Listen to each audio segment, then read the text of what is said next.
Rumpelstiltskin. In the fog of times, there lived a poor miller and his daughter, Lily. Lily was kind and clever and good, but the miller was a show-off who liked to tell tall tales. Lily was in love with a prince, but was too poor to be his wife. So the miller went to the king and boasted about his daughter. "She can spin straw into pure gold," he said. The king was delighted and summoned Lily to the castle. There he took her to a turret and showed for a bale of straw. "Spin it into gold by morning and you may marry my son," he said. Then he locked the door. But of course, Lily had no idea what to do and stamped her foot crossly. At this sound a goblin appeared. "Give me your necklace and I will spin the straw into gold," he said. Lily's necklace had belonged to her mother, so she did not want to give it away. Yet she did want to marry the prince, so she agreed. The goblin was as good as his word and spun the straw into reels of gold. The king was pleased, but he was also greedy. He took Lily to another turret with 2 bales of straw. "Spin it into gold by morning and you may marry my son," he said. Then he locked the door. Again Lily stamped her foot, and again the goblin appeared. "Give me your ring, and I will spin the straw into gold for you," he said. Lily gave him the ring, and the goblin spun the straw into reels of gold. The king smiled when he saw the gold, but it made him greedier still. He took Lily to another turret with 3 bales of straw.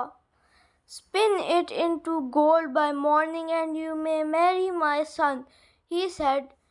Then he locked the door. Again Lily stamped her foot, and again the goblin appeared.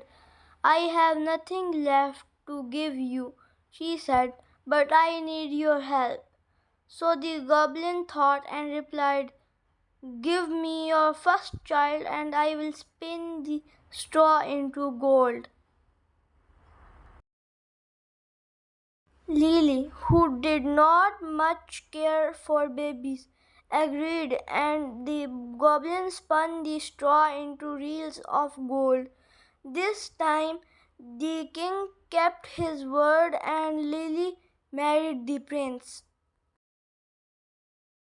The years passed, and in her happiness Lily forgot that she did not much care for babies.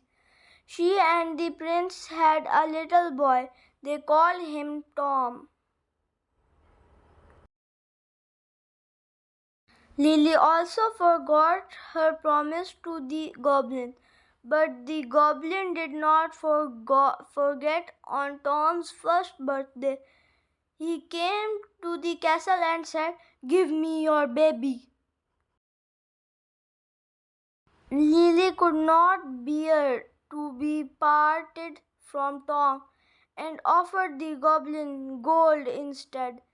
But the goblin said Tom was the only treasure he wanted. But as I have told you, Lily was a clever girl.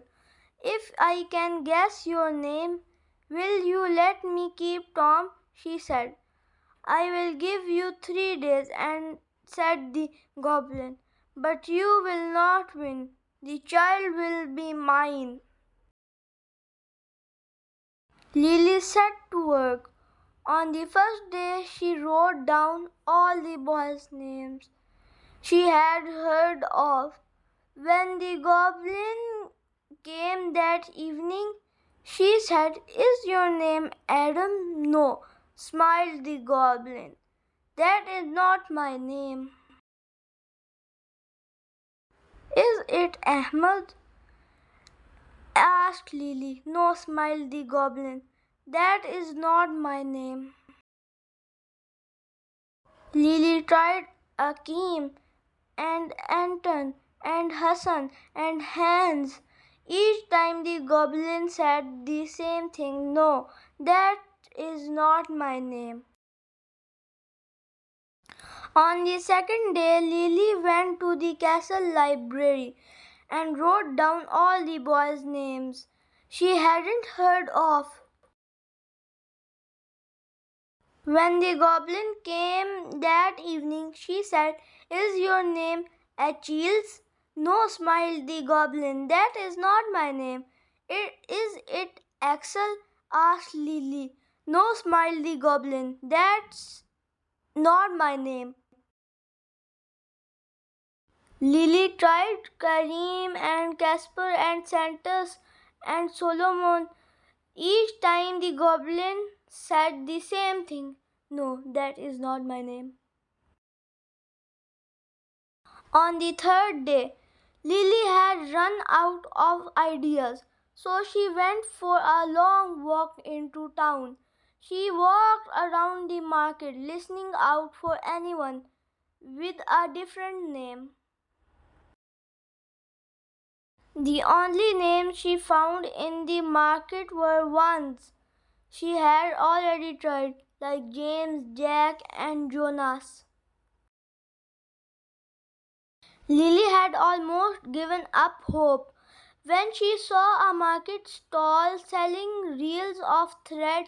A little man was singing to himself as he stacked them in neat piles. He sang, My name's not John, my name's not Jim, my name is Rumpelstiltskin. Lily smiled because she could see that the little man was the very same goblin who wanted to take Tom away.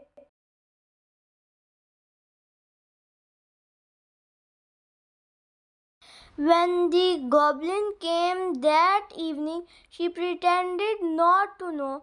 Is your name Gumboot? She said. No, smiled the goblin. That is not my name. Is it Marmalade? Asked Lily. No, smiled the goblin. That is not my name. Lily tried Slurp and Skillick and Mutton and Tintin, but each time the goblin said the same thing. No, that is not my name. Then Lily had one last guess. Is your name Rumpelstiltskin? She asked. The goblin stamped his foot so hard it went through the floor. He pulled with all his might, but he was stuck fast. Lily offered to help him as long as he vanished forever. The angry goblin disappeared. Tom stayed in the castle with Lily and the prince, and for all I know, they are living there still.